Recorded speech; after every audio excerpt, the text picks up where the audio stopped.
Digital Bharat में सरकारी धन की डकैती बंद।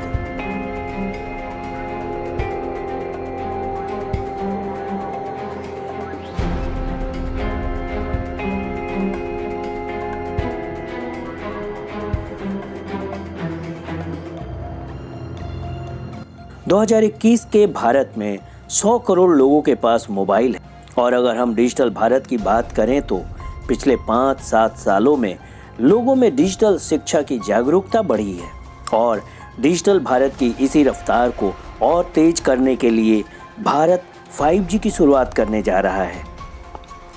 National information centre services incorporated के अनुसार भारत में 2G, 3G, 4G लॉन्च करने की बहुत धीमी गति रही है, लेकिन 5G जो कि मेड इन इंडिया उपकरणों के साथ भारत में नए अवतार के रूप में दुनिया के अन्य देशों से अपने गति को तालमेल बिठाने जा रहा है।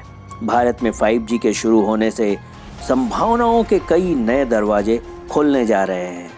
5G के शुरू होने से ग्राहकों को 4G के मुकाबले 10 गुना 10 टाइम्स स्पीड से सेवा मिलेगी। जब भारत में 5G की सेवा हर नागरिक लेना शुरू करेगा, तब भारत के हर शहर, गांव, बस्ती जहां अभी तक मोबाइल सेवा नहीं है, वहां भी हाई स्पीड से डाटा ट्रांसफर होना शुरू हो जाएगा।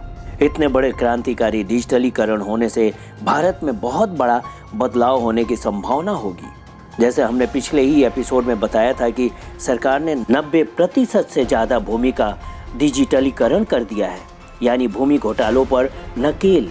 इसके साथ ही डिजी लॉकर की भी शुरुआत हो चुकी है। अब तक कई विश्वविद्यालयों, राज्यों के बोर्ड ने डिजी लॉकर में अपने छात्रों के 10वीं, 12वीं डिग्री, डिप्लोमा का भी डिजिटलीकरण कर दिया है। इसका मतलब है अब शिक्षा के क्षेत्र में फर्जीवाड़े नहीं होंगे।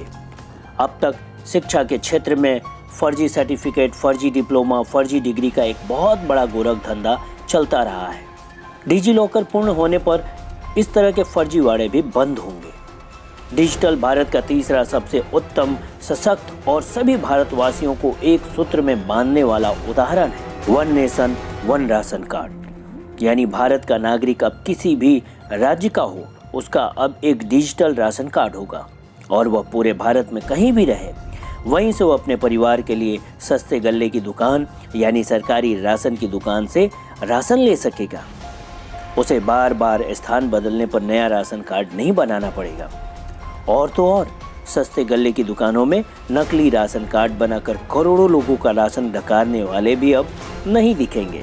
इसके पहले जब सभी राशन कार्ड को आधार कार्ड से जोड़ा तो लगभग 90,000 करोड़ रुपए की वह डकैती रुक गई जो पहले चला करती थी। यानी जैसे जैसे भारत सरकार लोगों के लिए कल्याणकारी नीतियों को डिजिटल करती जाएगी, वैसे वैसे समाज कल्याण के नाम से जो लाखों करोड़ों की डकैती होती थी वह रुकने लगेगी। डिजिटल भारत का एक और सबसे सुंदर उदाहरण है समाज कल्याण के नाम से पहले छात्रों को स्कॉलरशिप दी जाती थी, उसमें बहुत फर्जीवाड़े होते थे। अब डिजिटल होने से सभी योग्य छात्रों को सीधे उनके ही बैंक खातों में पैसा भेजा जाता है। यानी छात्रों के कल्याण हेतु जो करोड़ों की डकैती होती रही है वह अब बंद है। डिजिटल भारत आज के युग का एक क्रांतिकारी कदम है। इसके आने से एक अनुमान के अनुसार भारत में घूसखोरी और सरकारी धन की बंदरबांट पर लगेगी लगाम। डिजिटल भारत हर कदम समृद्धि की ओर है और साथ ही साथ पर्यावरण का भी पूरा ध्यान रख रहा है। इसका ताज़ा उदाहरण है भारतीय राष्ट्रीय राजमार्ग प्राधिकरण द्वारा देश के सभी राष्ट्रीय राजमार्गों का 100% कैशलेस टोल संग्रह। यानी राष्ट्रीय राजमार्गों में लगे सभी टोल प्लाजा से निकलने वाली गाड़ी पर फास्ट टैग के जरिए ही धन भुगतान होगा। इसका फायदा यात्रा करने वाले लोगों को टोल पर लगी भीड़ की परेशानी कम करना है और ईंधन की खपत भी कंट्रोल होगी। यानी डिजिटल भारत से ईंधन की खपत कम करके सैकड़ों करोड़ों रुपए की बचत होगी। एक अनुमान के अनुसार सरकार की बहुत सारी कल्याणकारी योजना डिजिटल होने से सरकार के लगभग 3 लाख करोड़ की बचत होगी, जो डिजिटल भारत के पहले घुसखोरी करने वाले डकार जाते थे।